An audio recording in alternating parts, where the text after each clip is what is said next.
Почитувани, добро вечер. Отворено студио на Алфа во фокус македонското правосудство.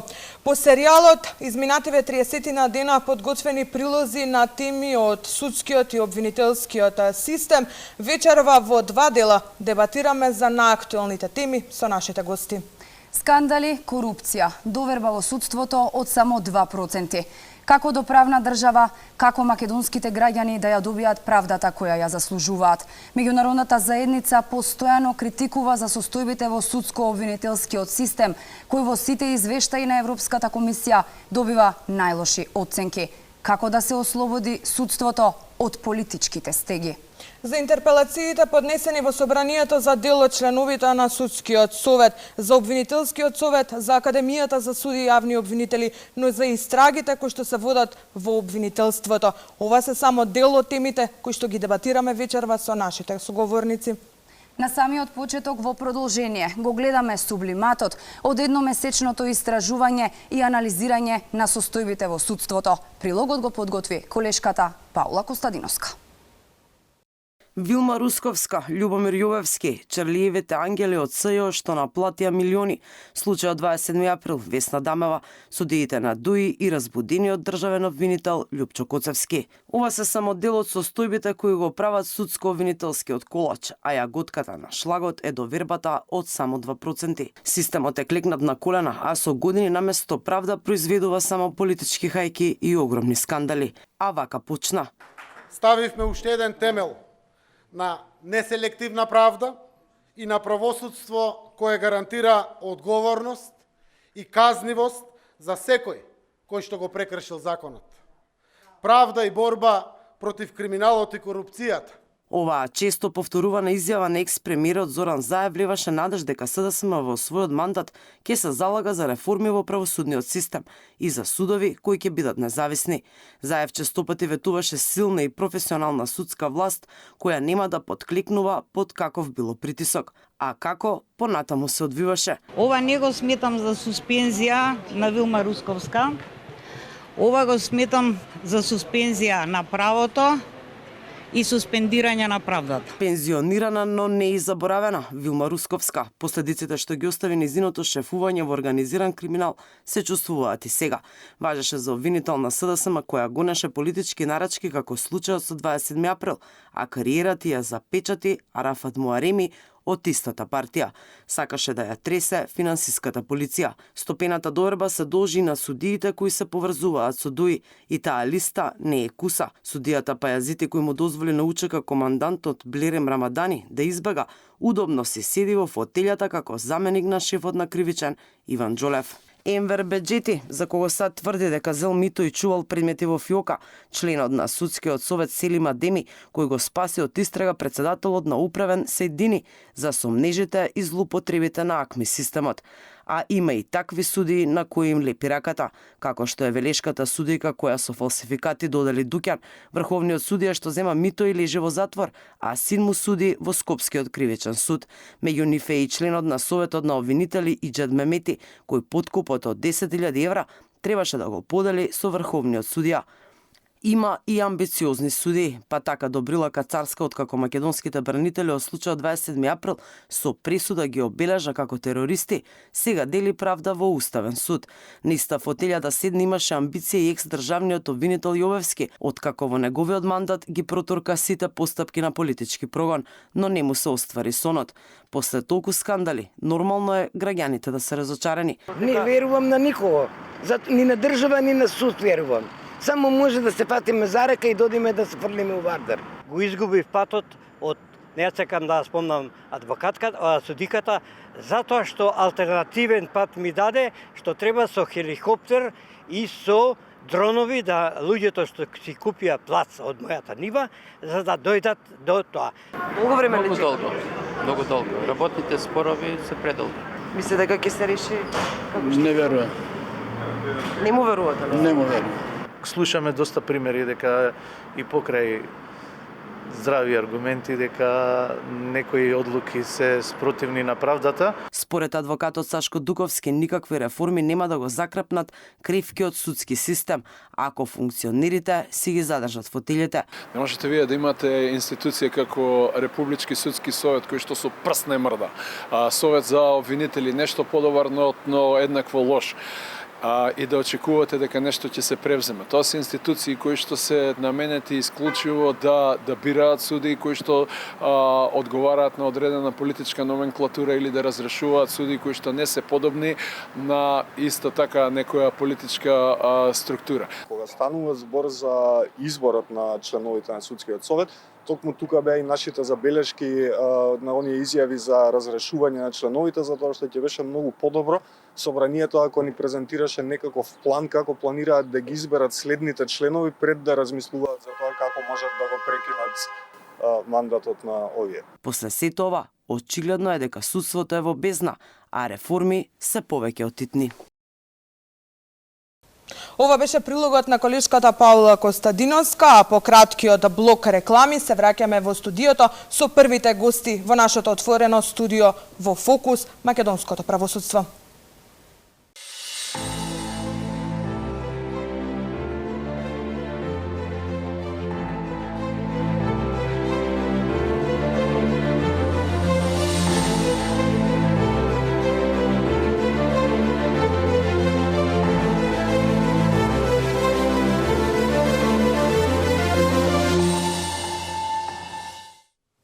Почитувани, добродојдовте назад по краткиот блок реклами. Време е во првиот дел од отвореното студио на Алфа во Фокус, правосудството, македонското правосудство, да ги представам гостите. За прв пат во студиото на Алфа председателот на Судскиот совет Александар Камбовски. Добро вечер и ви благодарам што ја прифатите поканата. Добро вечер.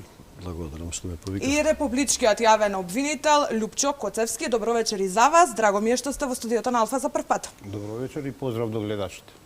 Господине Камбовски, ќе започнеме со вас. Вие бевте избран за председател од вашите колеги на Судскиот совет пред околу 1 месец. Кој ви беше предизвикот, односно зошто мислите дека баш во вашиот мандат состојбите коренито ќе се променат во ова највисоко судско тело? Промените започна веќе со мојот избор на ова место.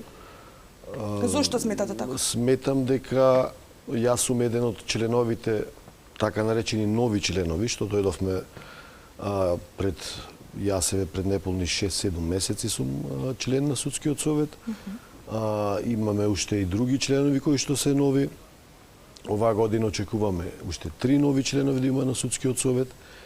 И ќе се внеси тоа значајна нова енергија во работата на Судскиот совет и затоа сметам дека постои реална основа да се испорачаат резултати. Дали со самото назначување на нови членови може да очекуваме и реформи, односно промени, бидејќи судскиот систем изминативе години беше центарот на скандалозните постапувања и незаконски меѓу другото? Од некаде треба да се започне. Секако ние ќе започнеме, тоа секако треба да оди во соработка со останатите власти во државата, со извршната, со законодавната власт. Значи отворени сте за соработка? Апсолутно. Ние сме сите да служиме на граѓаните. Сите имаме една желба, нашава земја да достигне некои повисоки стандарди на живење за граѓаните. Секоја власт посебно треба да го направи тоа што може во незиниот домен. За да се направат корените реформи или промени, како што вие рековте, нужно е да се направат и законски измени во повеќе закони. Тоа судската власт не може да го направи. Може да дава предлози кои промени да се направат за поефикасни судски постапки, но сепак последниот збор во таа сфера го има собранието, кое што ги гласа законите кои што потоа ние треба да ги применуваме. Дали вашите колеги членови избрани од собранието ќе ја испочитуваат одлуката на народните избраници и доколку се изгласа нивна интерпелација, ќе се поднесат ли оставка? Разговаравте ли со нив? Лично не сум разговарал, ова знаете се работи кои што на дневна основа се случуваат. Денес во првиот дел од работниот ден што го имав бе во Министерството за правда и немав прилика да се сретнам со колегите, да Како е вашиот став? Треба ли да да ги се понесете слушам отстапки? нивните реакции. Не би сакал во нивно име да зборувам, сепак тие треба самите да си кажат што мислат и како ќе постават. Официјално во Судскиот совет ние до денес немаме примено интерпелација за никого од тие 5 членови што доаѓаат од собранието. Но е поднесена до собранието, слушнавме во Да, петокот. да, тоа го гледав јас, го пратам, меѓутоа кај нас нема ништо стигнато во смисла да видиме точно што пишува внатре, што е наведено, што се бара од нив, зошто се бара одговорност и слично. Ќе продолжиме на истата тема, но ќе се обратам прво до републичкиот обвинител. Господине Коцевски, вие презентиравте програма кога дојдовте пред една година, практично од кога бевте изгласани од претходното владеачко мнозинство. Што од таа програма досега конкретно реализиравте во јавното обвинителство? Така, за прв пат во овие 30 години јавен обвинител, кандидат кој требаше да се биде избран, бев јас со доставена програма до пратениците. За оваа година дена, еве за некој ден ќе наполним, задоволен сум од она што е наведено во програмата и спроведено. Што е тоа? Така да, прво и основно е транспарентност. Можам да кажам дека можеби едно 10 пати најмалку се зголеми транспарентноста на јавното обвинителство. Со тоа што за прв пат се организираа два брифинси. Еден беше во јавното обвинителство за организиран криминал и корупција, тоа некаде беше март-април, и вториот брифинг беше во Републичкото јавно обвинителство, каде што сите јавни обвинители од целата држава реферираа по барање на новинарите предмети кои што беа во интерес на јавност. Тоа беше прв пат и ценам дека е доста целисходно и натаму истото ќе се продолжи. Понатаму можам да кажам дека јавното обвинителство издаде во текот на минатата година околу над 360 соопштенија, плюс јавното обвинителство одговори на стотици прашања на новинарите во врска со актуелни предмети. И исто така, јас како државен јавен обвинител имав до сега можеби околу 10 настапи по медиуми, давање на изјави, каде пократки, каде подолги, меѓутоа во врска со работата на јавното обвинителство. Сето тоа ќе допринесе и допринесува и сега за отчетноста на јавните обвинители, секако тука се и извршените надзори, што значи дека треба со транспарентноста нужно е и да се зголеми отчетноста. Секој јавен обвинител што сработил во тој период и токму тоа е и целта за да се подобри довербата на јавните обвинителства и на самото јавните обвинители. Гледате вина кај вашите претходници, зошто не го направиле ова претходно? Вината не можам да лоцирам на претходниците, тоа беше само моја програма и сметам дека можеби и тоа е дел од таа перцепција од 2% што досега се зборуваше, меѓутоа, иако има напредок, тој е сепак незначителен, меѓутоа последните мерења, еве го имаше тоа из еден друг медиум, е апсолутната доверба на јавното обвинителство од 2 е сега некаде околу 6, односно поточно 5,8. Ако се надоврзе... Но тоа е исто така ниска доверба. Ниска, секако, меѓутоа сепак тоа е охрабрувачки, меѓутоа ако се додаде и делумната доверба околу 20%, значи одиме на негде околу 26%. За жал, до сега тоа не беше така. Навистина оди бавно, меѓутоа еве тоа е еден поттик и за натаму за јавните обвинители да работат. Знаете зашто ве прашувам ова? Бидејќи јавноста има впечаток дека обвинителството се разбуди во последните 2-3 месеци, кога беа отворени големите истрагите поточно за голем криминал, односно висока корупција сторена во минатиот период од претходното владеачко мнозинство. Што мислите вие? Еве на скала од 1 до 10, колку го оценувате постапувањето на обвинителството во однос на отворање предистраги во споредба со претходно? Тоа и јас го имав во предвид и токму пред негде околу повеќе од 2 месеци дадов упатство за приоритет на сите предмети кои што се од јавен интерес. Што значи дека ги задолжив сите јавни обвинителства да извршат увид и да ни достават извештај колку има и какви предмети се во обвинителствата и што е преземено. Јавните обвинителства постапија по таквото упатство, ние ги доставија нивните извештаи, Републичкото јавно обвинителство одржа 2 колегиуми и имаме одредени сознанија каде евентуално има недостаток во однос на ажурноста и што сработиле јавните обвинители. Затоа што јавноста постојано реагира. Долго траат предистрагите и истрагите во обвинителството, се развлекуваат и судските постапки, за на крај сторителите, особено поранешни функционери, високи функционери, да не одговараат за кривичните дела. Колку вината за тоа е во обвинителството, а колку во судството? Прашањето е за двајцата. Еве јас да одговорам прв. Значи, во однос на обвинителството, најтежок проблем е во обезбедување на докази. Значи, доказите треба да се обезбедат на законит, правилен начин. Еве, само сега, ќе ви кажам и прв пат дека во моментов се интересирав за една собраќајка со смртни последици некаде на подрачје на Дојран, со тоа што изгазен е пешак на пешачки премин. 2023 година во децември. До сега нема се уште обдукционен наод.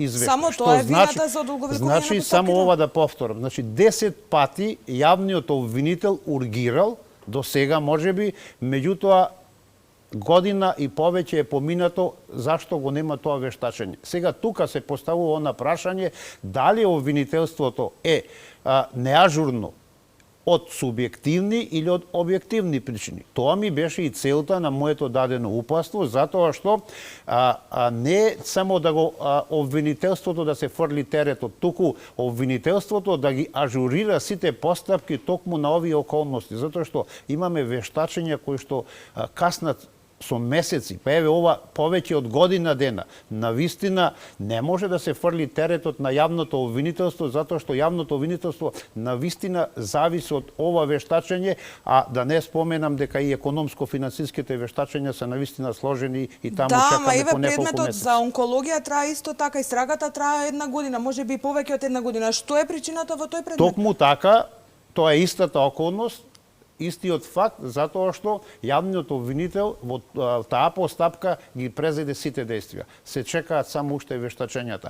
Проблем беше што таквото вештачење не можеше да се изврши во нашата држава, имајќи предвид дека вештото лице е само едно, меѓутоа се работеше за судир на интереси во предметот и затоа предметот се даде на вештачење во други соседни држави. Не е во ред секогаш да се изноѓаат причини. Еве сега во конкретниот случај може би и така дека вештачењето доцни, меѓутоа што е со постапките, еве ќе се префрлам на вас Камбовски, апелација повторно ги враќа на судење, се разлекуваат постапките, се жалат странките, неспорно бидејќи тоа им е законско право. Меѓутоа до кога граѓаните ќе чекаат и високи функционери да одговараат за сторените кривични дела? Во право сте тоа што го викате, не треба само причини да се даваат, причини стално може да се најдат. Во нашиот дел, во судскиот дел, ако не 100% висок процент на одговорност има судијата што го води предметот. Кога судиите ќе сносат одговорност за тоа? Кога ќе сносат, кога ќе се направи анализа на сите постапки кои што се водат во државава, да се види постапки што се водат подолг временски период, лично за мене, кривична постапка што трае година или повеќе, тоа е премногу. Првостепена зборувам. Да не зборуваме дека од апелација со години се чека што Апсолутно, треба и таму да се направи анализа и да се утврди кои се причините, доколку се субјективни, доколку постои вина кај судиите, бидете уверени дека тие ќе одговараат за тоа. Не треба вие како судски совет да го покренете тоа? Да, ние што тоа ќе го покренеме ние.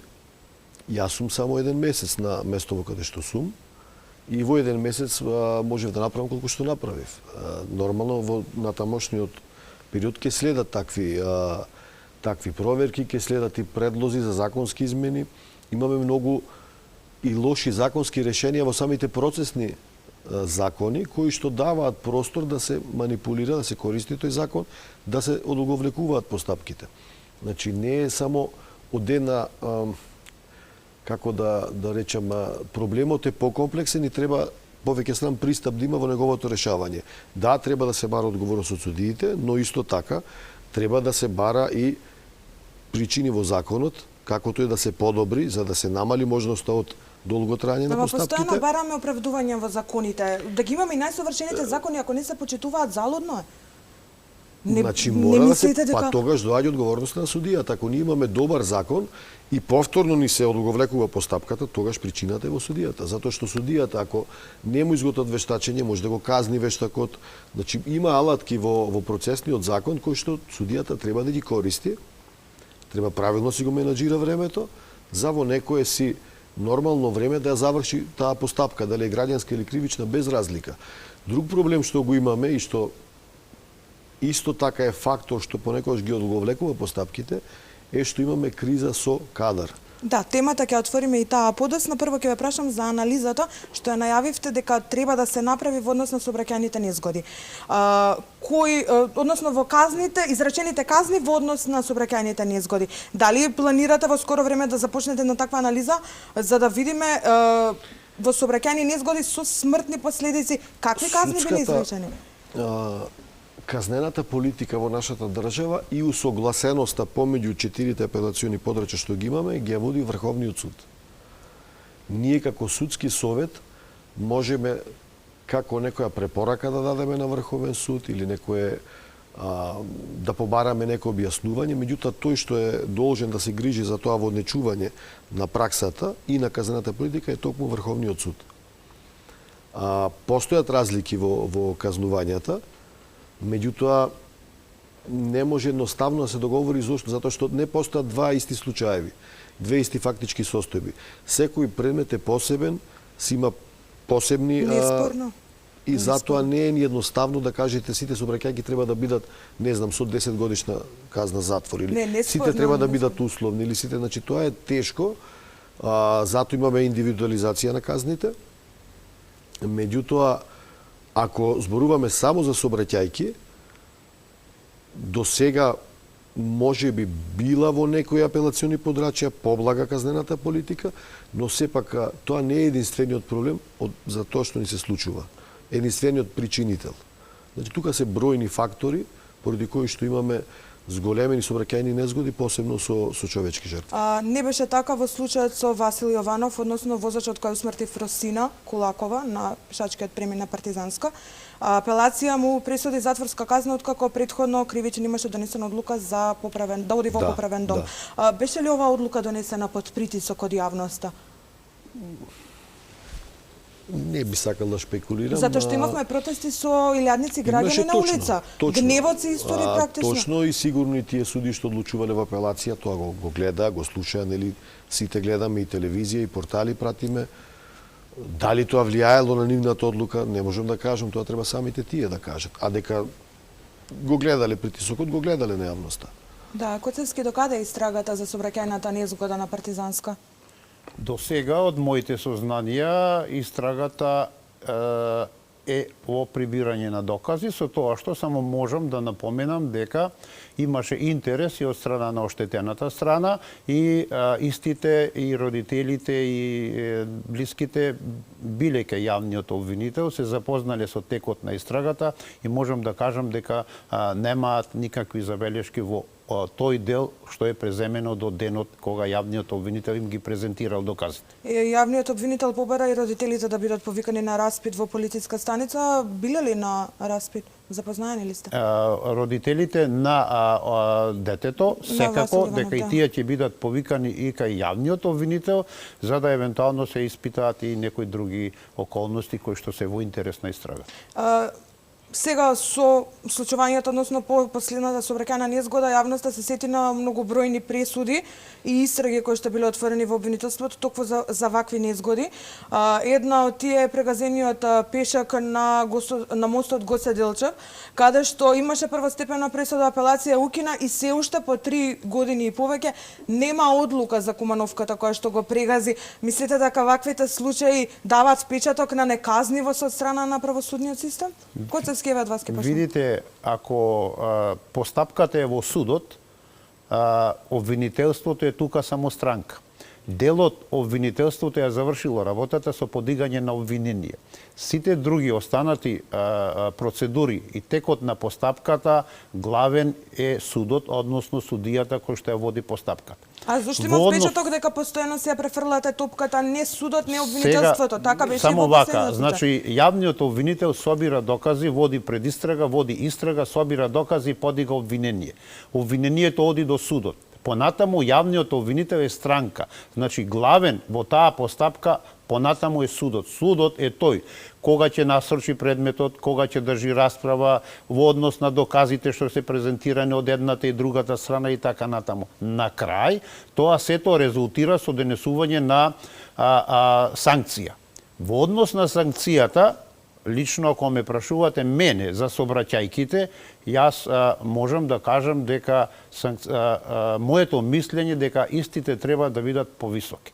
Точно е тоа дека казната треба да има одредена цел и влијание, меѓутоа истата треба да биде резултанта на постулатите на генералната и специјалната превенција. Меѓутоа таа треба да биде логична и општествено прифатлива. Во конкретниот случај очигледно дека не е општествено прифатлива затоа што граѓаните тврдат дека казните се мали.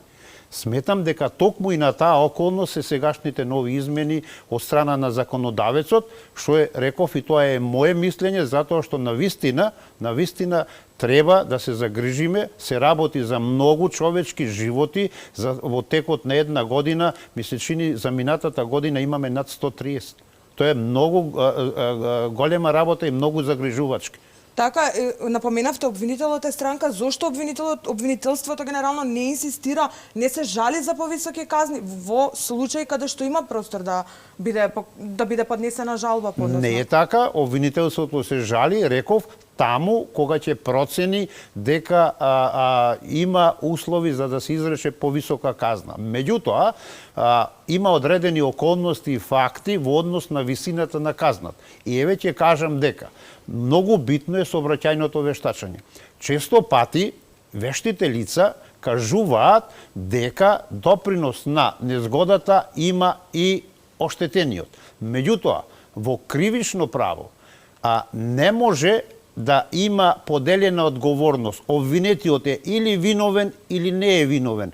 Околностите, дали има поделена одговорност, само влијаат на висината на казната. Тие можат да се третираат од страна на судот како олеснувачки, односно отежнувачки околности, меѓутоа тоа е проценка на судот. Јавниот обвинител е тој кој што врз основа на доказите ќе процени дали треба да се поднесе жалба или не. Затоа што за жал имаме и потврдени условни осуди. И тука е најголемиот проблем кога некој ќе слушне за пресуда донесена со смртни последици, а се работи за условна осуда. Тука треба посебно внимание да се обрати. Уште кратко прашање имам. Во случајот со Васил Јованов и неговата поседување на дрога, трговија со дрога, кривичното дело што му се става на товар. Обвинителот во завршниот збор според пресудата што ја прочитавме од кривичниот суд наведува дека обвинителот бара најблага казна со оглед на тоа обвинетиот да свати што сторил бидејќи е млад 20 годишен. Меѓутоа тој претходно имал досие во обвинителството. Сторен исто така сообраќајна незгода со тешки телесни повреди ми се чини, поправете ме ако грешам, каде што се спогодил со оштетената страна. Обвинителот знаел дека Васил Јованов има досие во обвинителството. Врз основа на таа околност, зошто уште во првостепената пресуда бара најблага казна? Вака, јавниот обвинител во првостепената пресуда, иако бара најблага казна, најблагата казна е висока. Што значи јавниот обвинител во првостепената пресуда не бара да оди да му се изрече мерка во воспитно поправен дом. Значи вината ја префрлате кај судот? Не ја префрламе, ние предлагаме, односно јавниот обвинител предлага дека во случајот за обвинетиот треба да се изрече мерка, односно да се изрече кривична санкција затвор. Тоа судот не го прифаќа и токму на тие околности јавниот обвинител се жали. Ги наведува сите отежнителни околности на кои што судот, првостепениот суд, не ги имал во предвид при изрекување на таа мерка во првостепената пресуда. Камповски? Точно ова се што го кажа обвинителот во право е. Значи, може да лоцираме вина во кривичниот суд? За конкретниот случај? Да, еве за конкретниот да се Како што знаете, за конкретниот случај формиравме ние веднаш работна група, формиравме комисија. Таа го прибави овој предмет, изврши увид во предметот и во многу скоро време, деновиве, очекувам да изготват извештај во кој што ќе бидат детектирани доколку бидат утврдени некакви пропусти на страната на судот, сепак ќе речем. Врз основа на тоа што ќе се детектира, ќе ги превземаме наредните чекори. Доколку се утврдат пропусти на страната на судот, бидете сигурни дека ние ќе превземеме чекори, никој нема да биде амнестиран или дека нешто ќе биде неутврдено или нерешено. Доколку не утврди, и тоа јавно ќе го кажеме во јавноста, дека не е утврден пропуст заради и ќе кажеме кои се причините поради кои што не е утврден пропуст. Јавно ќе ги наведете причините? Апсолутно, апсолутно. За да не оставиме простор во јавноста да се јавуваат шпекулации. И доколку тврдиме дека има пропусти, јавно ќе кажеме, и доколку тврдиме дека нема пропусти. Добро, господине Коцевски, вие сте под директна контрола на обвинителите од згаснатото специјално обвинителство. Не е така, не знам од каде ви оваа Ова информација. не го тврдам јас, ова го тврди дисциплинираниот обвинител Мустафа Хајрулахи. Тој тврди дека во обвинителството постојат кланови, така вели групи, кои што едните делуваат за одлуката, донесената одлука за бонусите во специјалното јавно обвинителство, а другата е против. Во која група сте вие? Вака, јас не сум во ниедна група, јас сум именуван од страна собранието. Тоа што јавниот обвинител Хајрулахи сака да ме дискредитира, тоа е негова теза. Зошто сака да го направи тоа? Во конкретниот случај ќе ви кажам дека во тоа јавно обвинителство, па и во сите виши јавни обвинителства, последните 4,5 години не е вршен ниеден надзор, значи не е вршена контрола. На денот, веднаш кога дадов наредба да се изврши контрола во тоа вишо јавно обвинителство, почна и хајката против мене. Навистина не знам, меѓутоа, очигледно, после извршената контрола и после добиените извештаи од страна на јавните обвинители кои што вршеа контрола, се увидува дека се работи за одредени незаконитости од страна на овој јавен обвинител и уште еден јавен обвинител, и токму од моја страна беше поднесено предлог за поведување на дисциплинска постапка против двајцата јавни обвинители.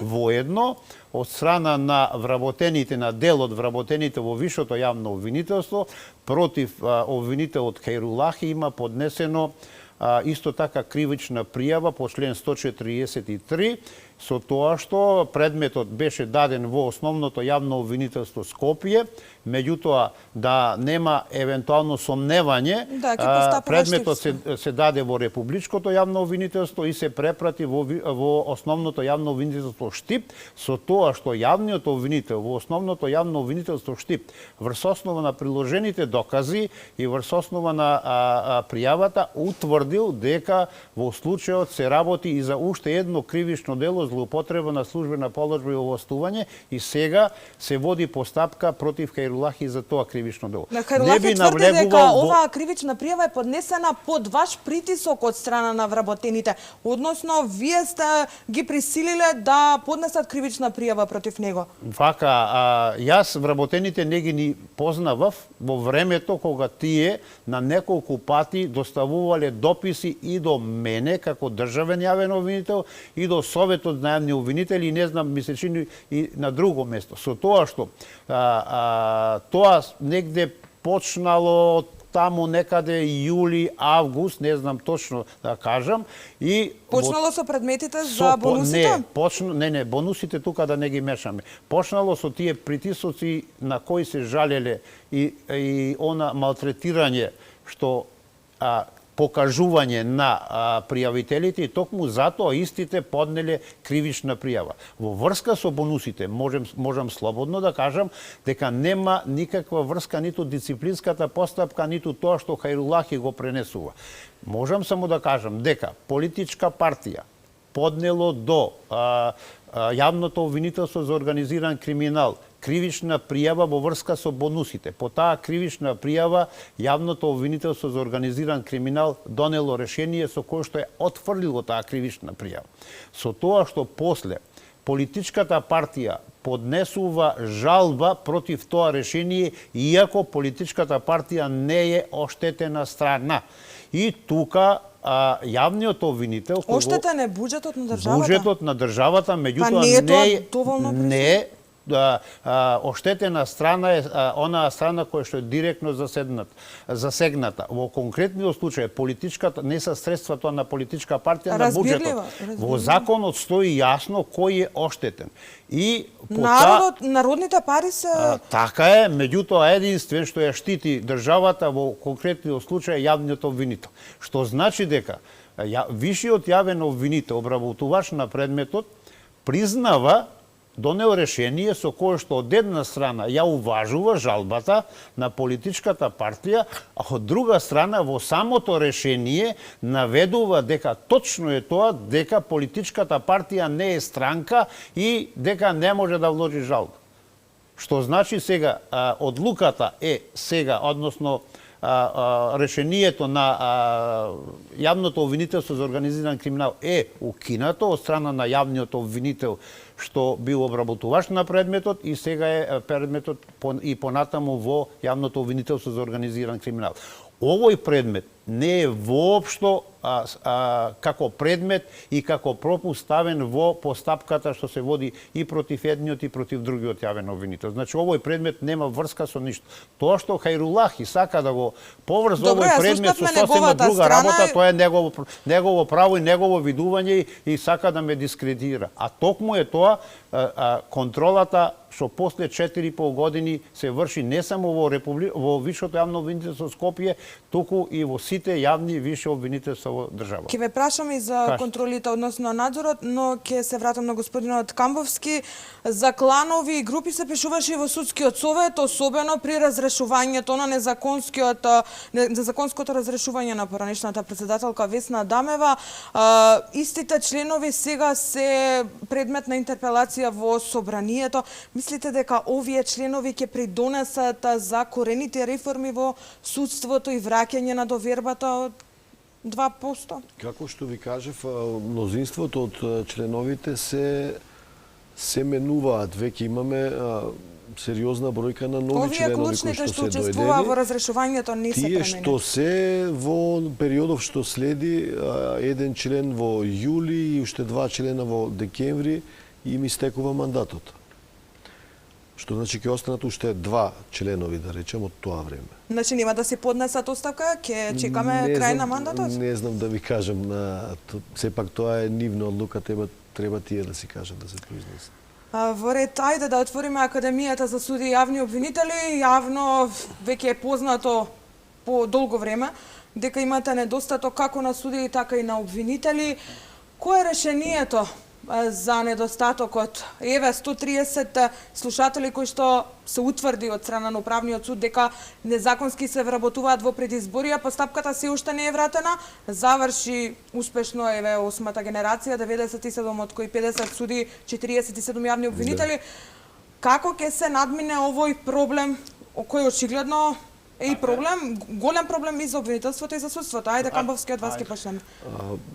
Значи, во најбрзо време треба да се одлучи што ќе се случува со таа генерација, која што во моментов е заглавена, ниту продолжува со уписот, ниту се поништува досегашното полагање што го имале, ниту пак се распишува нов оглас за прием на нова генерација. Значи, нешто подитно мора да биде превземено, бидејќи и вие, како што рековте, имаме огромна криза во делот на човечки ресурси, ни не достигаат судии, имаме судови каде што воопшто нема ни еден судија, делегираме од други судови, меѓутоа ќе дојде време каде што ќе нема никого да го делегираме веќе таму.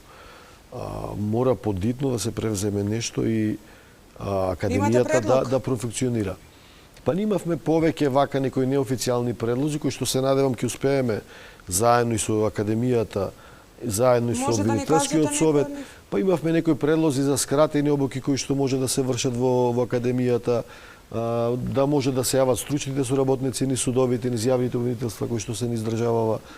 и со скратена обука да стекнат Па академијата трае 2 години. Да, меѓутоа Колку затоа да биде викам, ако скратено? се направи законска измена за такви кадри, например, доколку е тоа можно, секако тоа треба да се види од аспект на уставот, дали е можно на дискриминација во поглед на други Пака кадри треба да држава. подлежи на анализа. Доколку нема никаква пречка, тие се, например, кадри што ќе произлезат од самите судови, од самите обвинителства, кои што долги години, например 10 години работеле како стручни соработници, и сметам дека тие луѓе со пократок, многу пократок период на обука во академијата може да произлезат во добри идни суди или јавни обвинители.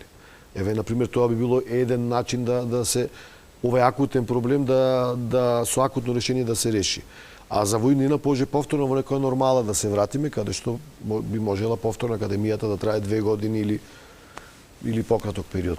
Вака, во овој дел би кажал дека состојбата во обвинителството е навистина алармантна, со тоа што во моментов фалат некаде околу 96-97 јавни обвинители, без да ги кажеме јавните обвинители што се во Советот на јавните обвинители, затоа што таму се избрали нивната функција мирува, тие се 6, што значи над 100. Сега, јавниот оглас е за 47 јавни обвинители. Сега, за разлика од претходно, академијата дава уверение и за јавен обвинител и за судија. Меѓутоа, со овие 47, доколку се пријават, тоа е нивна желба, секако и право, ќе се ублажи малку состојбата. Меѓутоа, морам да нагласам дека наредните 3 години од денес натаму, верувајте, не може да биде избран ни еден јавен обвинител, затоа што и овие новите, сега, ако некаде почнат обука најбрзо што е можно март, април, можеби мај, тогаш следува 22 месеци обука на академијата. Па потоа следува завршен испит, па следува после прием, што значи дека од денес натаму нема ни еден јавен обвинител да биде избран во јавното обвинителство. Друг проблем е што сите јавни обвинители сега, што се академци, не можат да застапуваат предмети каде што е запретена казна над 5 години. Тоа е уште еден горлив проблем, затоа што имаме обвинителства каде што немаме од каде да делегираме јавен обвинител во тоа обвинителство. Ќе нагласам и тоа дека имаме исто јавни обвинителства каде што нема ни еден јавен обвинител.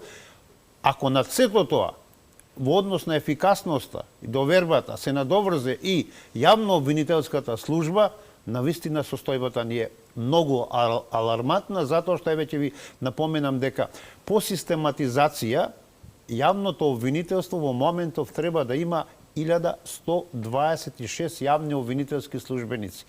Во моментов располага негде околу 360-370 јавни обвинителски службеници, со тоа што ниту 2024 година не ни беше одобрено ни едно вработување, а не ни е одобрено ни едно вработување ни за оваа 2025 година, иако јас како државен јавен обвинител барав само 100 вработувања за оваа 2025 година. Се надевам дека Министерството за финансии ќе смогне сили и оваа година сепак ќе не одобри, затоа што без јавна обвинителска служба навистина јавниот обвинител не може да работи без стручни соработници, дактилографки, уписничари и така натаму. Ќе отворам темата финансии малце подоцна во емисијата, а прво ќе ве прашам дали стигна извештајот од обвинителството за гонење организиран криминал и корупција кој го води Ислам Абази? Да, стигна. Што таму резултатите се задоволителни со тоа што од прилика проблемите што се и во другите обвинителства се и во тоа обвинителство. Тоа обвинителство минатата година имаше навистина тешки предмети кои завршија со пресуди. Еве можам да спомнам Синџир 1, Синџир 2, понатаму има сега се водат истраги против да речем високи профилни предмети отворени во последниве месеци. Да. Знаете зашто? Затоа што Ислам Абази беше избран пред 2 години, 2,5 години, отприлика да не прецизирам. Тоа обвинителство доби впечаток дека ќе прекине со работа затоа што првите фотографии, еве до кои дојде и Алфа, беа со челници на ДУИ.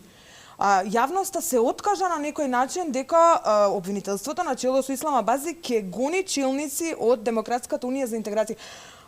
Што значи задоволнително за вас според извештајот? Еве, да ви кажам, прво, Ислам Абази беше избран од страна на јавните обвинители. Тоа не може никој да го спори, ниту имаше некакви забелешки во однос на неговиот избор.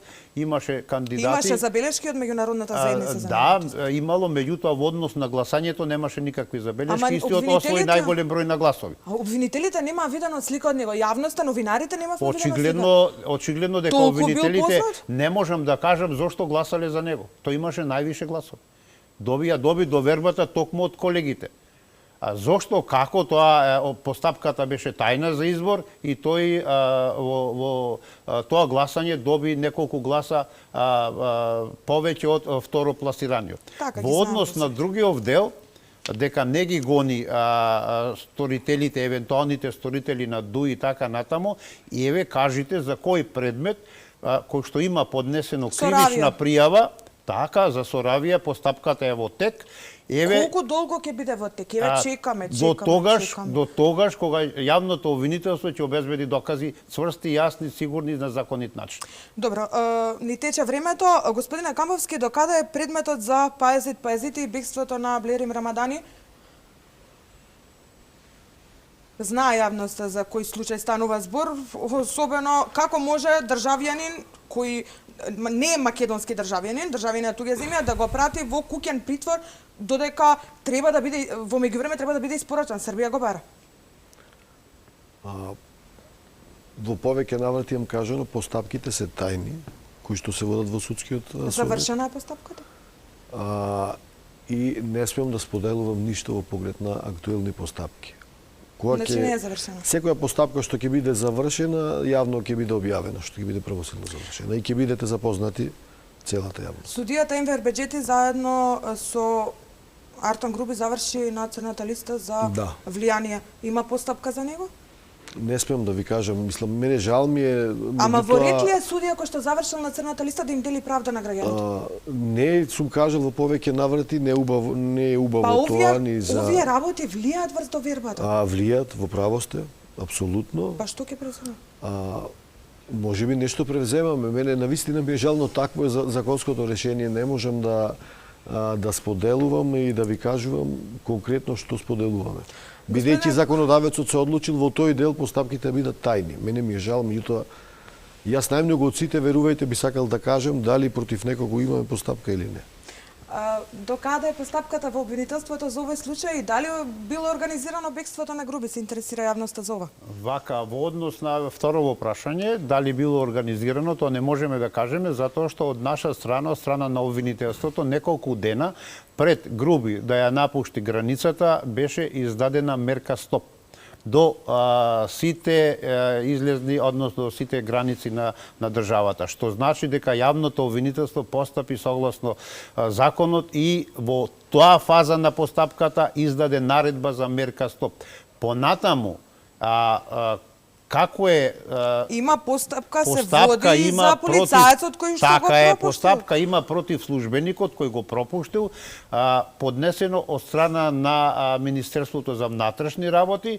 Во тој дел постапката, колку што знам, е при крај, се собрани докази, се собрае делот,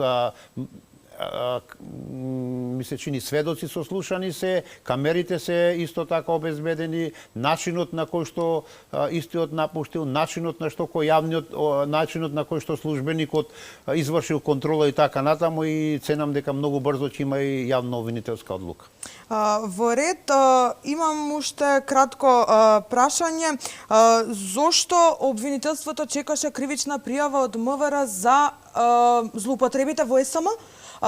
Антикорупцијска во декември 2023 ви доставува иницијатива за кривично гонење на поранешен директор кој сторил злоупотреби во државните електрани и докаде истрагата, предистрагата што се вози за Димитар Ковачевски и поранешниот генерален секретар на владата. Ако зборувате за тој предмет, тој е еден предмет претходно доставен, со тоа што имам информации дека по тој предмет постапувало јавното обвинителство за организиран криминал, еднаш ја отфрлило кривичната пријава, по жалба истата колку што што знам е укината и така натаму. Во однос на другиот дел, само ќе ви Па кажам... како сега МВР собра докази, а организиран криминал... Вака сега, во тој е друг предмет. Овој предмет е под допрен глас од страна на јавното обвинителство, со тоа што после се надоврза и МВР и во оваа постапка за СМ, каде што имаше над 70 претреси, беа фатени повеќе лица, со тоа што тие беа два предмети, едниот беше во Битол, едниот во Кичево, направија судирна надлежност, со тоа што Републичкото јавно обвинителство го додели на јавното обвинителство за организиран криминал, кое што многу брзо, за 15 на дена, успеа да изврши акција за претреси, околу 70 на претреси напред, со тоа што можам да кажам дека јавното обвинителство во таа постапка дури утврди дека има евентуална одговорност и на Васко Ковачевски, кој што не беше опфатен од страна на известувањето од полицијата, со тоа што нареди и кај него да се изврши претрес и во моментот кога службениците отишле да вршат претрес, истиот не бил дома. Со тоа што уште тогаш, само да довршам, се извинувам, уште тогаш јавното обвинителство, не знаејќи каде е, поднесе предлог за мерки, затоа што утврди дека можеби се работи за, односно има основи на сомнение дека се работи за кривично дело за претена казна до 5 години, да му се одземе патната исправа и истиот да се јавува во судот. Меѓутоа, судот утврди дека не може да се одземе патна исправа затоа што не бил во државата. После тоа, јавното обвинителство предложи притвор и во моментов е определен притвор од 8 дена во скратена постапка и се чека екстрадиција. Така, на крај сме веќе, времето ни заврши, меѓутоа кратко би ве прашала. Не помалку важен случај и 27 април настаните во собранието. Сега во јануари кривичниот суд го прифати предлогот на ОЈОГОК за престанок, односно отфрлање на кривичното гонење за наводните организатори, предметот организатори за 27 април. Дали требаше 6 години да биде испочитуван законот за амнестија? Се потрошија народни пари? Апсолутно не. Значи уште еден пропуск на судот? Не е само на судот и на обвинителството е тука. Обвинителството, дали отворивте истрага по оние тврдења на Вилма Русковска во подкаст Притрес, каде што кажува дека и се јавувал тогашниот премиер Зоран Заев да ургира за преиначување на кривичното дело? Колку што се сеќавам, не, затоа што тоа, доколку го кажала, требало да дојде да го пријави во јавното обвинителство. Такви сознанија за сега немам, дека е заведен предмет токму на таа околност.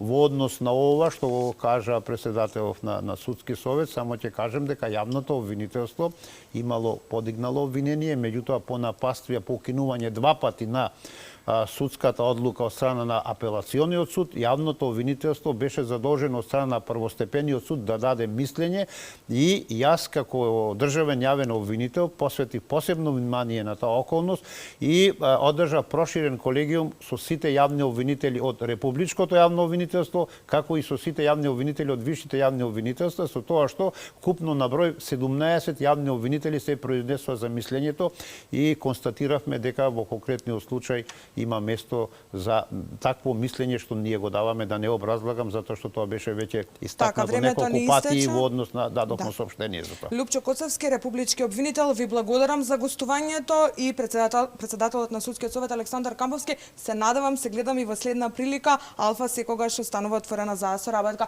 Почитувани, вие не го менувајте каналот, бидејќи по кусиот блока реклами се враќаме повторно во студиото. Колешката Адријана Алексиевска со нејзините гости.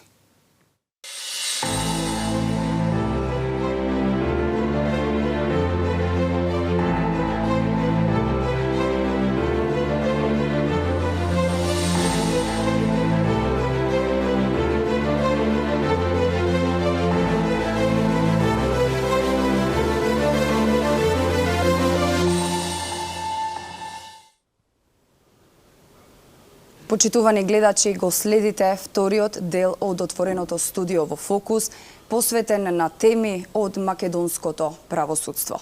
Со колешката Викторија Миткова и нејзините гости ги адресиравме проблемите со кои се соочува правосудниот систем. Со моите гости вечерва зборуваме за можните решенија и реформите кои треба да се превземат за судството конечно да се ослободи од политичките стеги.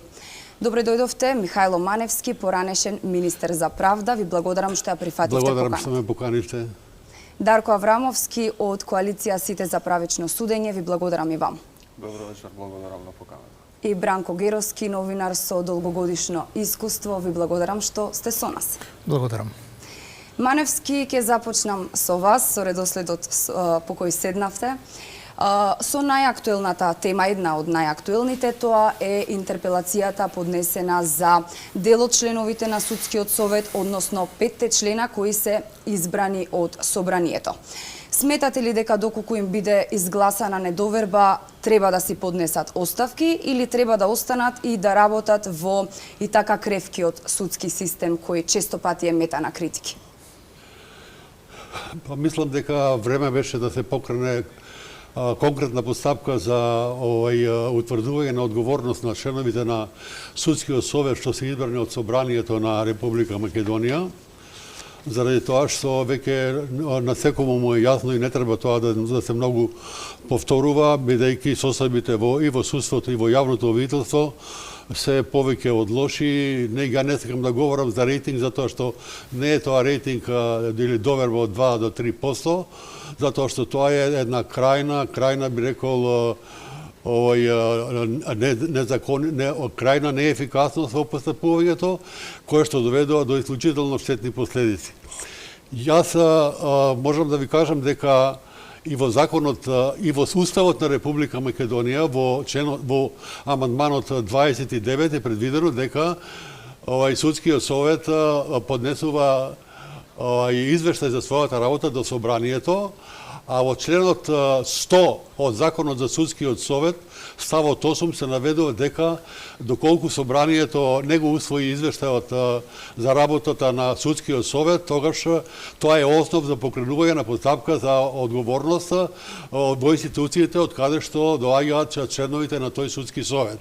И мислам дека тоа е и во првиот закон донесен 2006 година и во сегашниот закон за Судски совет, каде што истата одредба постои. Така да нема никаква пречка, според мене, да се води постапка и да се бара одговорност од членовите на Судскиот совет, затоа што тие членови на Судскиот совет имаат сигурно свое влијание за тоа каква е за ваквата состојба во работата, затоа што уште кога се дискутираше за тие уставни амандмани како треба да изгледа Судскиот совет, значи се дискутираше за тоа да има членови од надвор, да не бидат само суди или членови на Судскиот совет по службена должност, но да има и одредено надворешно влијание на државата, на институции, мислам на општествено влијание, заради тоа што се работи за судство и да работи за обвинителство, кое што е многу значајно за функционирањето на системот во државата, на демократијата во државата и за заштита на слободите и правата на граѓаните. Оттаму мислам дека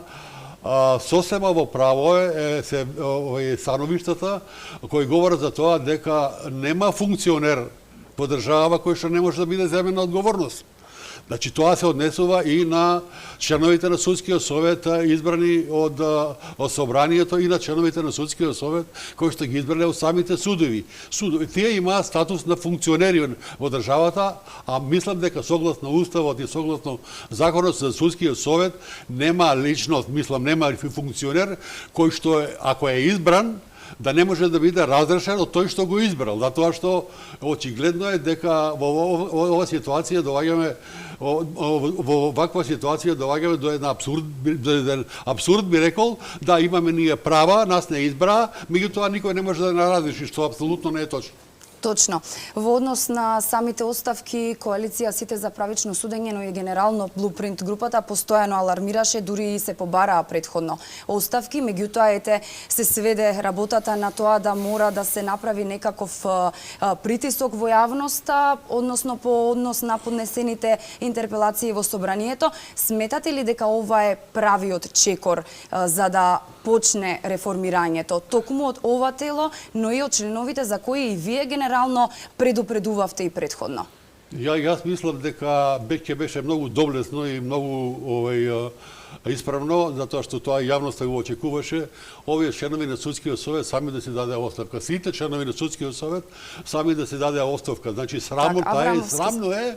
Значи цела јавност е иритирана од тоа какви се состојбите во Судскиот совет. Не ќе да ве посетувам на тоа, на оние сцени, на оние ќе се вратиме на случаите. Меѓутоа, доблесно е тие членови сами да се повлечат, а уште повеќе ако собранието им изгласа во новија интерпелација недоверба, тогаш ја не знам по кој како ќе можат, какво ќе имаат храброст да седнат на тоа столче во салата на Судскиот совет и во кабинетот на Судскиот совет и да вршат толку значајна функција како што е функцијата на Судскиот совет. И затоа мислам дека тие треба веднаш да си дадат оставка, оваа ситуација е неподнослива. Аврамовски, вие што мислите? Значи, идеално ќе беше доколку не бевме доведени во оваа ситуација сега да размислуваме за овие прашања. Многу добро ќе беше доколку членовите на Советот ги послушаа оние првични апели кога побаравме да се поднесат оставки и мислам дека не само што немаше да изгубиме ништо доколку имавме таков вакуум период каде што условно речено ќе немавме функционален судски совет, а ќе добиевме многу повеќе во развојот на станите од таа точка па наваму. Сметам дека постапката за интерпелација е вистинското решение, е лош збор, меѓутоа е вистинскиот начин како да се пристапи кон решавање на оваа ситуација. Со тоа што искрено морам да напоменам прво дека станува збор за закаснета постапка, затоа што правиме, тука зборуваме за интерпелација, за нешто што се случуваше пред повеќе од една година, што значи дека собранието до сега требаше да биде малце по-динамично и по-проактивно во својот пристап и да ги разгледа можностите за поведување на постапка за интерпелација, уште кога беа повиците од страна на граѓанските организации и експертите дека треба да се превземат сериозни чекори за да се надминат состојбите во Советот. Меѓутоа, тука не можам да се согласам дека интерпелацијата по автоматизам ќе значи престанок на нивните мандати. Тоа би бил само уште една форма на притисок за тие да се натераат да поднесат оставка или евентуално врз основа на таа интерпелација Судскиот совет да се реши дека ќе покрене дисциплински постапки против овие членови. Геровски, сметате ли дека ова е притисок од извршната власт или повеќе ќе се насочи кон притисок од јавноста, па така некако да почне целиот процес, бидејќи и Судскиот совет внатре прво треба да се реформира, но очигледно нема некои надежи за тоа сега во овој период? Па пред се сметам дека задочнето целата јавност, целата политичка јавност и воопшто граѓаните на Македонија дојдоа до сознанието дека е илузорно да се очекува луѓето кои се во еден контаминиран, компрометиран систем на судството, зборувам тука и за обвинителствата, и за судовите, и за овие институции од поширокото обкружување на судството, раководни институции се разбира, дека од нив ќе може да потекне и со нив ќе заврши реформата во правосудството, односно ќе дојде до некакви промени. Со сета почит кон сите апели, се апелира долго време, се бара долго време на разни начини да се направи нешто во правосудството. Дури има и политички иницијативи. Дури во времето на претходната влада на Заев и подоцна, кои се толкуваат како што велите вие, како притисок, политички јавен притисок, меѓународната заедница, незините представници тука, мокните амбасади, постојано кочат, ставаат некакви сопирачки на тие процеси, да не би тоа да се разбере како мешање на извршната власт, како што рековте, притисок. За да дојдеме до сегашната ситуација, до најважниот заклучок дека не можеме да очекуваме ова правосудство кое е божемно независно, бидејќи и тоа е политички октроирано, да се разбереме, да не се лажеме. Ги знаеме дури и линиите на влијание, линиите на притисоци. Персонално, ако сакате, разговараме секој ден со тие луѓе, ги гледаме, знаеме кои се од оваа страна, кои се од таа страна. Од тие луѓе, на сите раководни позиции во правосудството, од председателите на судовите, од овие судии што ги судат најкритичните предмети, до државниот обвинител, до луѓето во висшето обвинителство и така натаму, до јавните обвинители за организиран криминал и така натаму. Од целата таа групација, општо земено, можеме веќе да генерализираме, бидејќи ни даваат право перцепцијата на јавноста дека ова веќе не личи на ништо, нели? И навистина не личи на ништо. Од тие луѓе не можеме да очекуваме сами себе да се променат. Зошто би го направиле тоа? Тие се чувствуваат незаменливи. Главната теза сега е дека законот им дозволува и покрај интерпелацијата тие да не поднесат оставки. И тоа е така. Генерално е така. И сега, ако тие луѓе испостават таква сметка и велат ние сме незаменливи, а такви пораки не упатуваат, не можете да не смените, што сакате да правите. Ако пробате да не пипнете, тоа ќе се смета за политички притисок, тоа станува, тогаш мора да доеме до финалниот заклучок дека законодавното тело, политичките партии, таму кај што се еманира волјата на граѓаните, нели, сушност се чуваат со еден жесток отпор на таа структура кон било какви реформи. И тогаш тој отпор се решава само на еден начин, се решава со притисок, бидејќи сепак судиите некој мора да ги избере, сепак судиите се избраници посредно на народот, или посредно, не директно, се избраници и не може никој да се стави од ниво позиција јас сум несменлив и никој ништо не ми може. Тоа е сега конфликтот кој се решава во овој момент со политичка волја. Не е само промена на луѓето во судскиот совет, на 5 члена на судскиот совет. Ова јас го разбирам како почеток на промена на сите раководни позиции во правосудството, од кој пак треба да почне еден процес на уште потемелно, по-генерално прочистување на судството за кој претставно ќе зборуваме. Да, за тоа прочистување и постојано алармира меѓународната заедница Европска унија. Како би оделе ние напред доколку пред сега немаме тој столб, односно прочистено судство. Самите пропусти во судско-обвинителскиот систем има многу примери за тоа, да не ги редиме сега, меѓутоа еве последниот е со случајот со Фросина Кулакова која трагично го загуби животот во сообраќајната несреќа. Видовме и тука претходни случаи кои биле одолговлекувани. Што треба да се направи за конечно да се водат истрагите на време, да имаме на време судски одлуки за да ги научиме грешките од минатото? Маневски. Мислам дека во целина земено од ова што го слушаме и од медиумите и оно што е и преку соопштенијата од судовите и обвинителствата, дека судските постапки траат многу долго. Значи, исклучително долго и тоа има одреден одраз и на таа ефикасност и на таа доверба на граѓаните во тој систем. Значи, што треба да се направи? Ја мислам треба да покрај ова што го говориме сега, значи ништо не може да се очекува подобро во судскиот и во обвинителскиот систем во Република Македонија доколку не се изврши промена и на членовите на судскиот совет и на членовите на советот на обвинители. Тоа е една целина врзана која што една со друга е многу компатибилна од аспект на тоа дека одговорностите се и на едната и на другата страна и затоа овие постапки кои што ги гледаме низ ова практиката траат многу долго. Ја да кажам 13-14 години трае постапка за даночно затајување, за грабнување, за тешки кривични дела.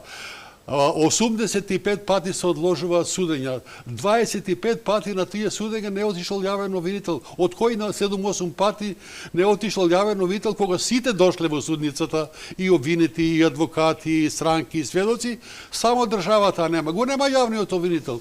Мислам дека тоа е недопуштено. Јас сум бил 27 години јавен обвинител. Ја не памтам да се одложило судење поради недоваѓање на јавен обвинител. И знаете како го тоа оправдуваат?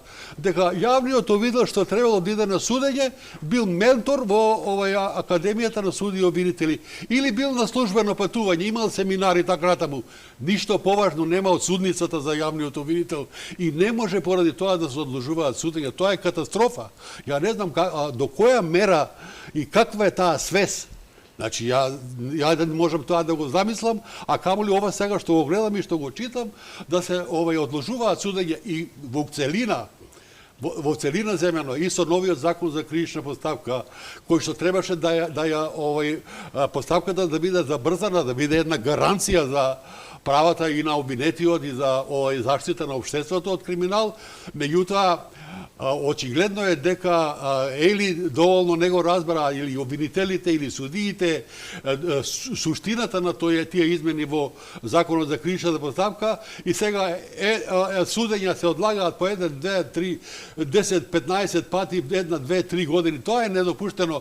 Едно судење какво и да било, какво и да биде, колку е тешко, колку е сложено, ама може да се заврши за 2, 3, 5, 7, 10 рочишта, ама не и по 50 или 70 рочишта, или да се држи тоа со години, или тоа може да заврши можда 3, 4, 5 месеца.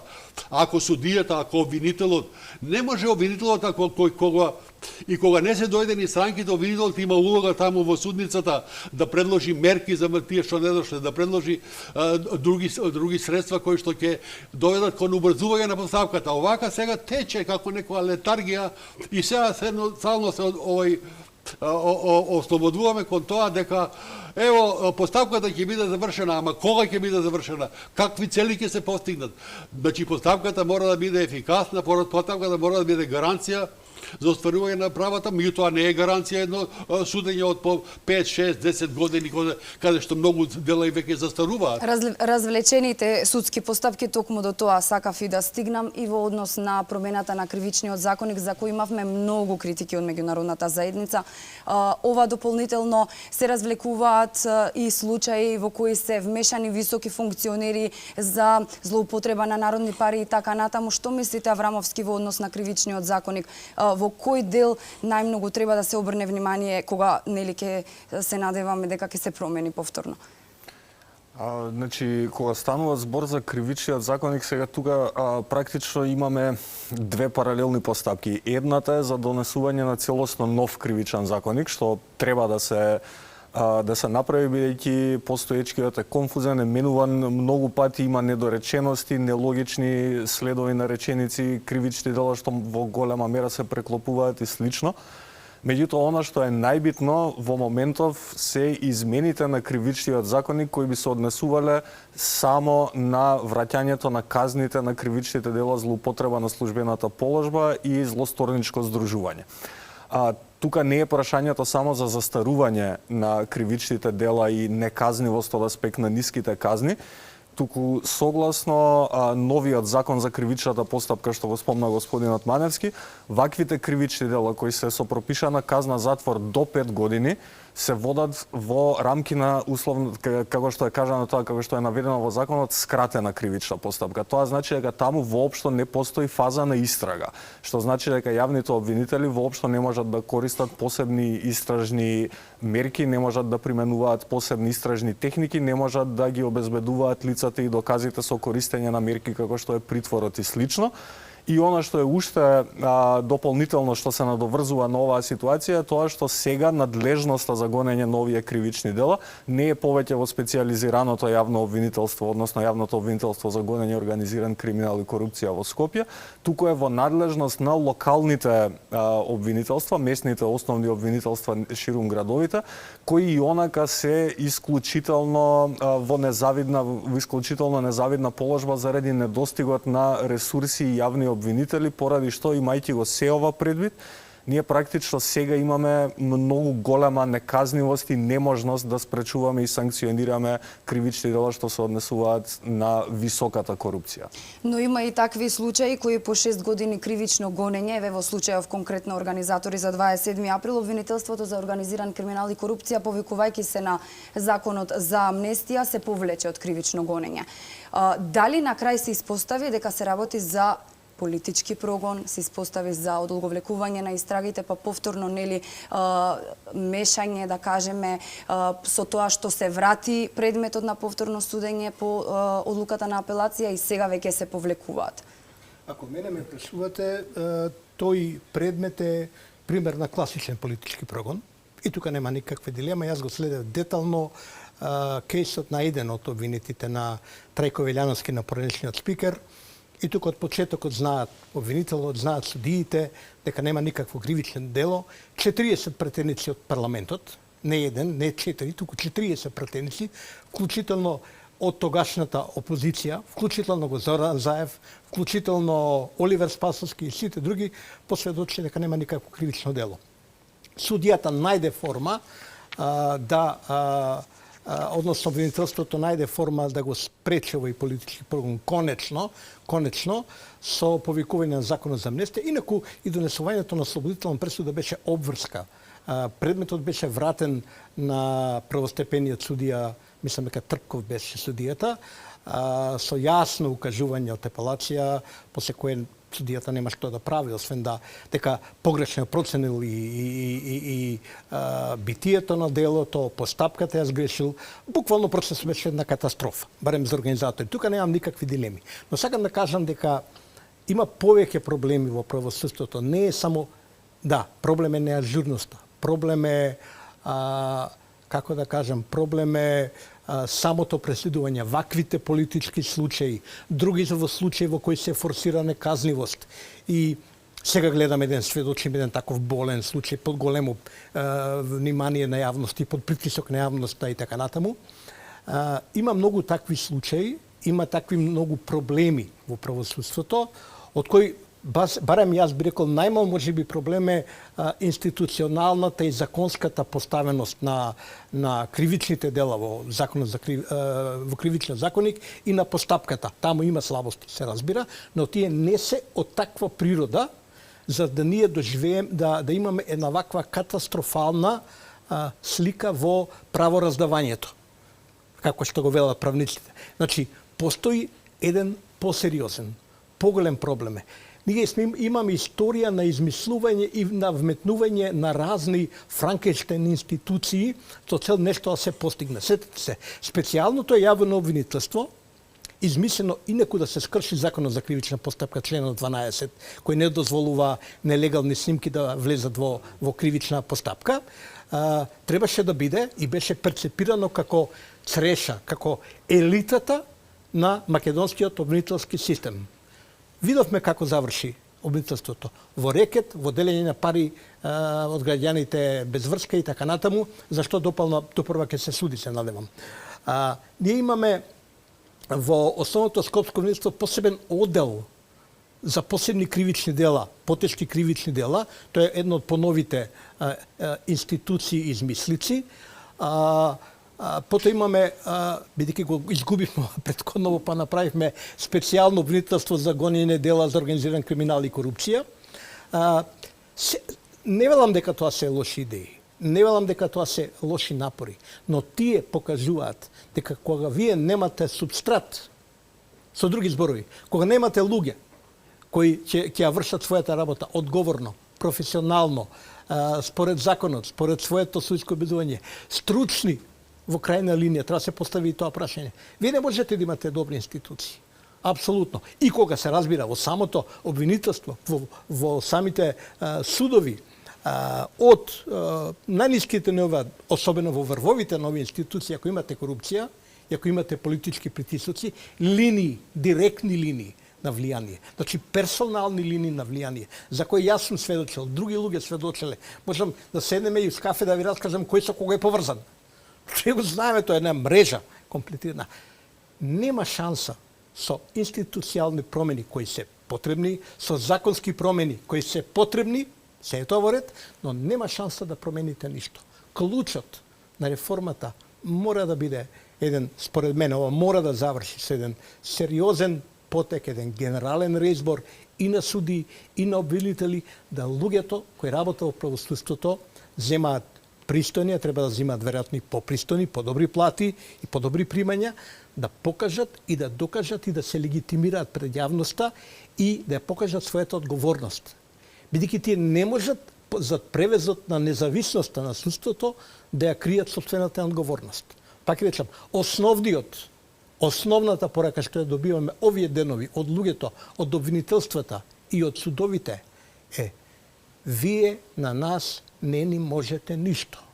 ние сме независни, значи дека сме несменливи, имаме поддршка од меѓународната заедница и џабе се пењави владеачката партија, владеачките партии, парламентот и така натаму. Тоа е битка. Знаете, ако не влезе власта, владеачката партија, Мицкоски премиерот, владеачкото мнозинство во таа битка, ако речат, добро, не можеме да направиме ништо, верувајте, сите други и добри, паметни промени што се подготвуваат во кривичниот законник, ќе се сведат на крајот на неуспех. И на крај пак ќе речеме, да измислим уште некој пробе, уште некоја институција, уште некој закон. Па погледнете во Албанија што се направи со ветингот. Таму и се направи ветинг, па се измислија нови институции, Виш обвинителски совет, мислам дека им се вика една институција. Значи, институција среша која виси над обвинителството, пак и некаков инспекторат се измисли. На тоа што го Све работат се и измислува, како ме се разбирате? поставува. Тоа е фино, тоа е доаѓаат странци, па вежбаат. Вика, таа е проблем ова Албанија, ако функционира, може знаат ќе биде добро, нели? Тие све вежбаат, се е тоа во ред. Ама ако нема субстрат, ако нема луѓе, со луѓе тетовци мои велат, со луѓе све се прави, нели? Нема без луѓе ништо не се прави. Без една таков притисок и преземање на одговорноста. Видете, судот, судијата, председателот на судот, државниот јавен обвинител, тие од никого не се под притисок да преземе одговорност. Од никого. Тие за е крај на мандатот, тај со здравие. Сите се пред пензија. Политичките партии што се во законодавниот дом, кои решаваат во наше име, во име на луѓе што сме тука во студиото, меѓу другото, ова. Тие се под притисок на јавноста.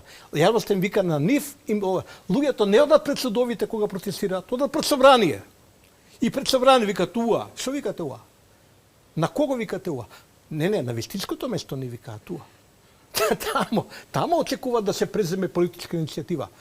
Ако е Мицкоски или било кој друг од власта, што викам, зоон политикон во вистинска смисла на зборот, ќе сватат.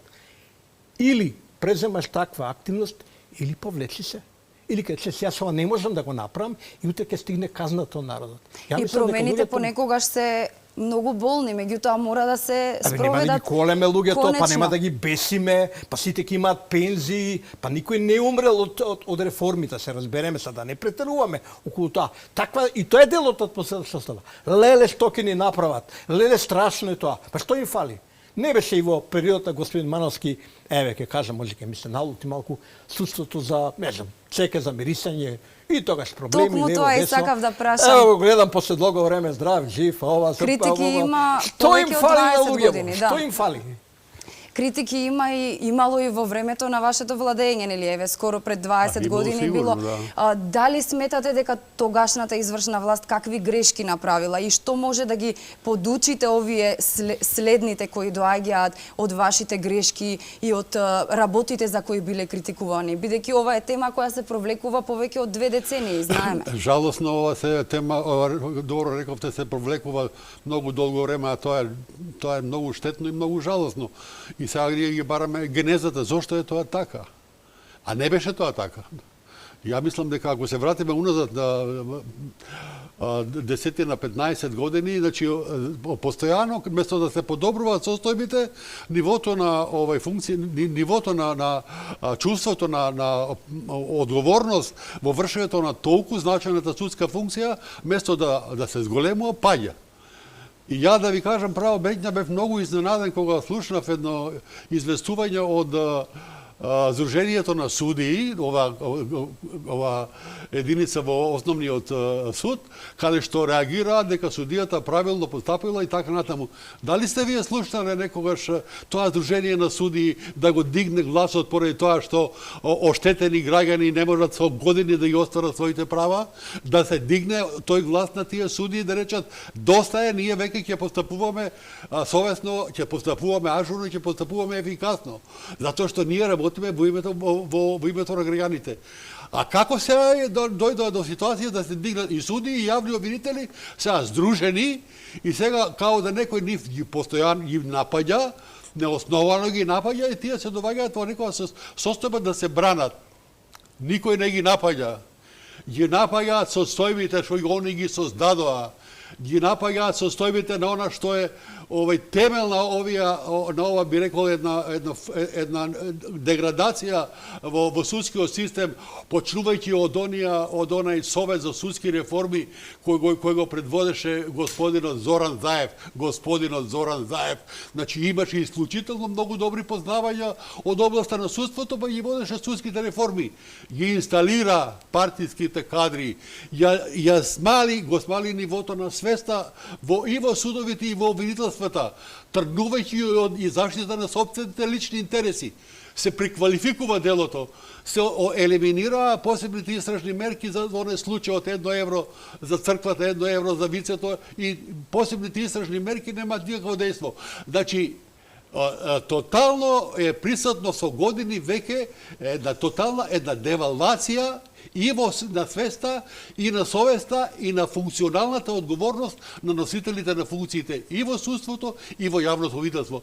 Тоа мора да се смени затоа што тоа доведе до ова дередже.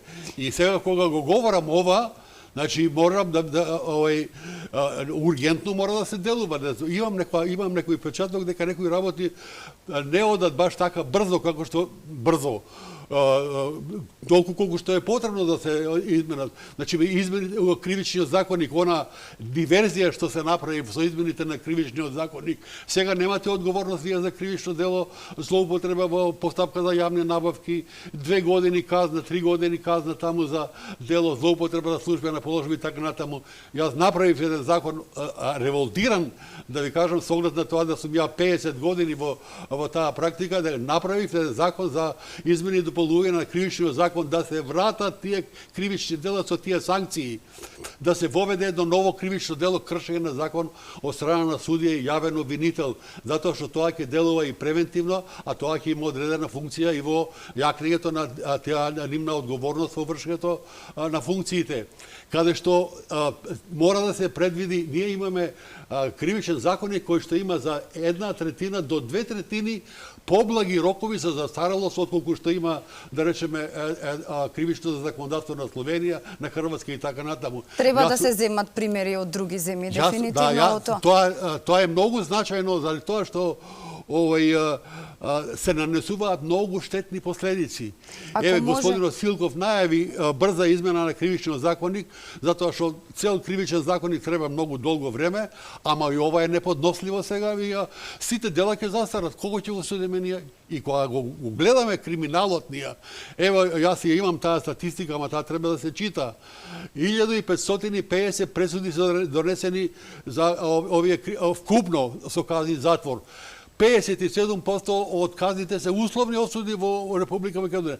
42% од пријавите се отврлени. Тоа е катастрофална состојба, неквалитетна работа, не соодветно постапување, нема доволно координација во извршувањето на функциите. И мислам дека кога го говориме за овие состојби, овие се многу сложени, овие уопште не се едноставни. И затоа мислам и реакцијата на граѓаните е таква, и гледавме ние и со право реагираат граѓаните, затоа што ова е и за мене ја тоа колку сум цел живот, цел век од 22 години како приправник во тоа јавно обвинителство во Велес, кога 60-та година дипломирав, и до ден денес со тоа се занимавам, и јас да ви кажам право, тоа ова не можам да го разберам што се случува. Ова мора да се смени.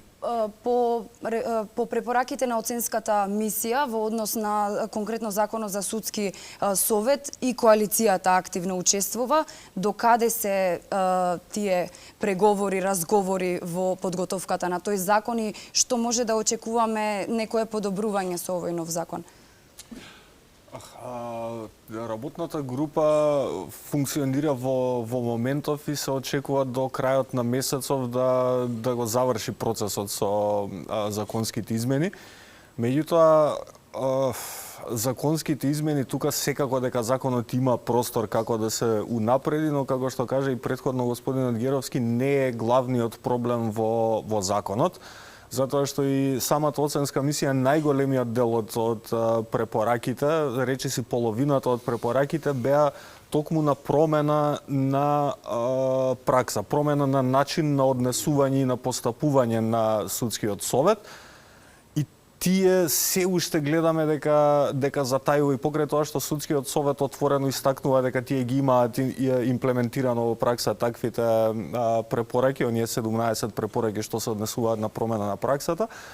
Не би можел да се сложам со нив дека тоа е така, што значи дека ние имаме можеби тука и проблем од аспект на човечките капацитети, носители на функции да можат да ја разберат одговорноста и степенот на внимание на детали и прогресивно размислување кога треба да се имплементираат некои вакви препораки, а не тоа да се доживее само како чек-листа која што треба да се исполни за да ги задоволиме критериумите на меѓународната заедница или за да ги стишиме критиките на јавноста и слично. Така што мислам дека тука останува се уште можеме да видиме ист од прилика начин на постапување на судскиот совет, што сметавме дека е проблематичен и пред да дојдат ваквите препораки на оценската мисија.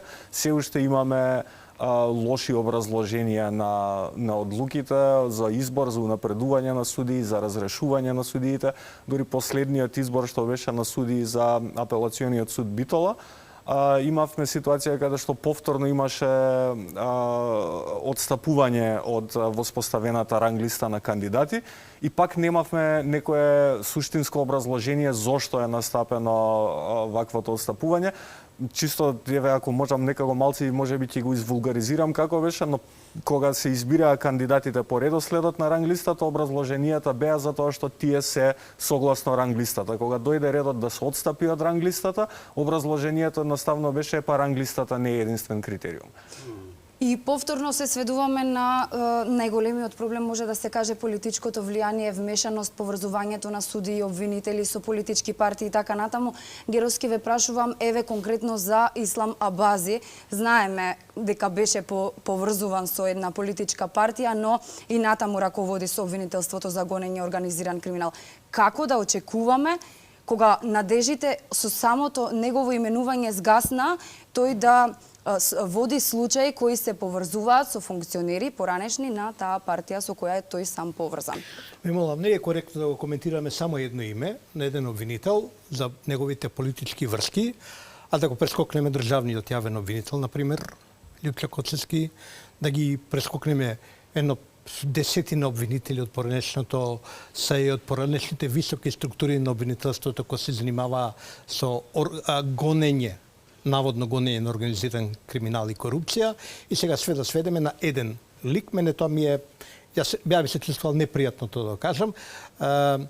Реков и пак ќе речам, проблемот е целата раководна структура на државното обвинителство, на јавното обвинителство, на Скопското јавно обвинителство, на другите обвинителства, на Основниот кривичен суд во Скопје, на Апелацијниот суд. Практично се што е елита, врв, луѓе што решаваат, што одлучуваат во македонското правосудство, се луѓе кои сносат, ако не конкретна, директна, субјективна одговорност, во најмала рака сносат објективна одговорност за состојбите. На вашето прашање може да одговорам директно, а што не го прашате? Не во студио бил Лјупчо Коцевски, па не го прашате го, он му е шеф на Ислам Абази. Нема така да го кажам, нема така да ги поставам работите, бидејќи работата е јасна. И сега работата е проблематична, имаме закони што не кочат и тоа е, и во овој момент е потребна мудрост. Не само знаење за фактите. Знаете што е разлика меѓу знаење меѓу фактите и мудрост? Например, знаење факти, ако речете дека доматот не е овоше, не е зеленчук. Така го вели науката. А знаете што е мудрост? Не ставате домати во овошна салата. Не ставате домати, ако е овоше. Не ставате. Значи, што е поентата? Ние знаеме каква е состојбата. Ние знаеме проблемите кои се присутни. Постојат оценски комисии, блупринт групи, вакви, такви, секоја честна, секого, меѓутоа и без тие комисии, без тие ова, состојбите им се познати на експертите во Македонија. Мала е Македонија, мал е кругот на луѓето кои се движи околу се ова и да не се правиме наивни и глупави. Отпорите се тука, ние ги знаеме носителите на отпорите. Ова. Прашање е, мудроста е во тоа да се преземе политичка одговорност. Ако после да речеме одлуката, успешната интерпелација, веројатно ќе биде успешна бидејќи 67 пратеници го поднесуваат барањето за интерпелација, а за изгласување е потребно 61. Значи, така речи, готово донесена е интерпелацијата, односно изгласана е интерпелацијата. Изгласена е недоверба на овие 5 луѓе кои може да ги менува, кои ги именува собранието, не може да ги смени. И се имаме закон проблематичен, и ако тие луѓе велат, знаеме дека законот е проблематичен, и ако тоа не може да се смени, може да се смени законот. Може да се сменат постапките, процедурите. Не може во едно организирано општество да не може да се преземе политичка одговорност и да се сменат состојбите. Не може власта на ВМРО ДПМН и на ВЛЕН и на ЗНАМ да излезат пред јавноста и да речат се што беше до нас, направивме. Ние ги опоменавме, им дадовме интерпелација, овие неќа да мрднат, не можеме да промениме председателни судови, не можеме да смениме судии, не можеме да го смениме државниот обвинител. Зошто не може државниот обвинител? Не ни дава, не знам која амбасада е, не може, не се прифаќа тоа образложение. Од јавноста не се прифаќа, од луѓето не се прифаќаат, од невладиниот сектор не се прифаќа такво образложение. Бидејќи гледаме дека состојбите се лоши. Тоа 2% доверба, да се разбереме, тоа е перцепција. Не значи дека 2% од пресудите се добри, дека 2%, само 2% од обвиненијата се добри. Ја сум малку по-оптимист. Мислам дека ние имаме капацитети, имаме добри правници, имаме веројатно и добри обвинители многу и добри судии. Треба да се преземе политичка одговорност и со промената да им се даде ветер во грб на добрите. Тие ќе добијат шанса и такви пораки треба да се упатат према луѓето. Пак ќе речем, нема да ве колиме, не ги бесиме. Јавноста е груба, но се уште никого не е изваден на плоштад, ничија слика да биде запалена и дека натаму. Не сме ние сепак такво општество овдека жестоко во таа смисла. Но пораката треба да биде и позитивно разбрана. Ајде да добијат шанса добрите. Ајде да добијат шанса овие да се покажат. Па да се подигне нивото на доверба. Ама зошто е тоа толку тешко? Зошто тоа би било, не разбирам, толку тешко? Што е ова? Освен ако не постојано жестоко ниво на корупција. Извинете. Ако има жестоко ниво на корупција, за тоа треба ножички се сечат тие вимиња, тие цевчиња, тие цитки се сечат, крај, завршува приказот и почнува напред. Многу едноставна е работата ако се погледне од вистински агол. А ако се погледне од агол, не можеме ништо да направиме, може ли стварно не можеме да направиме ништо? Да се надеваме дека овие критики ќе допрат до тие што најмногу треба за да се активираат и да се променат работите. Јас тука ќе ви се заблагодарам што позитивно одговоривте на поканата. Маневски, Аврамовски, Геровски, ви благодарам што гостувавте во отвореното студио во Фокус. Да се надеваме дека пораките ќе бидат позитивно прифатени. И ние ви благодариме.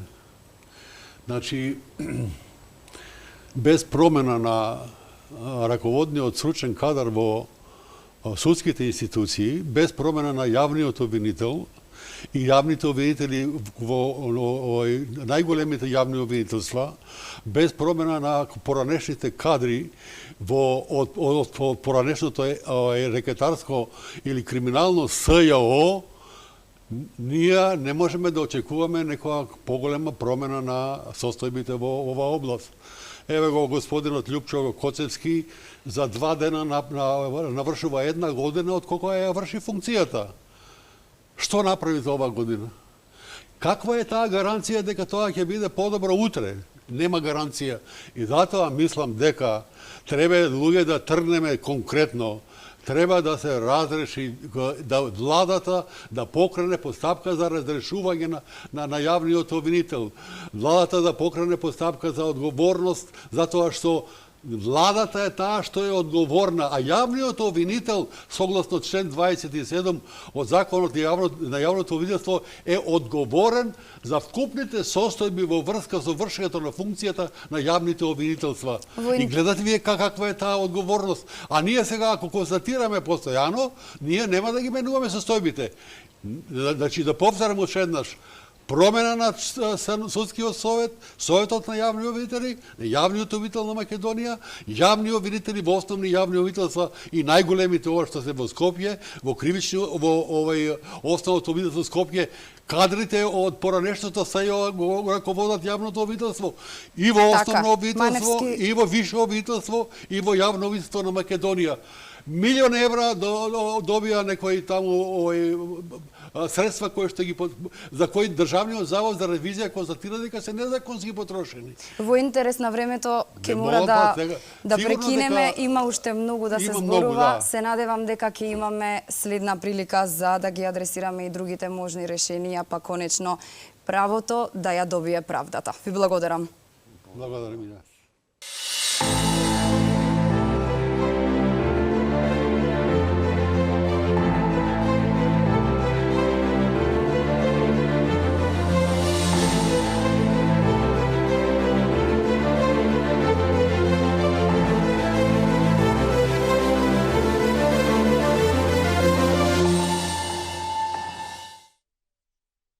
Отворивме важни теми, ги адресиравме проблемите во македонското правосудство. Потребни се итни реформи, бидејќи граѓаните ја заслужуваат правдата. Не го менувајте каналот, затоа што по краткиот преглед на настаните на денот во информативното издание веќе од 22:30 колегата Драган Милосавлевиќ дебатира на теми од македонското правосудство со неговите гости. Останете на Алфа.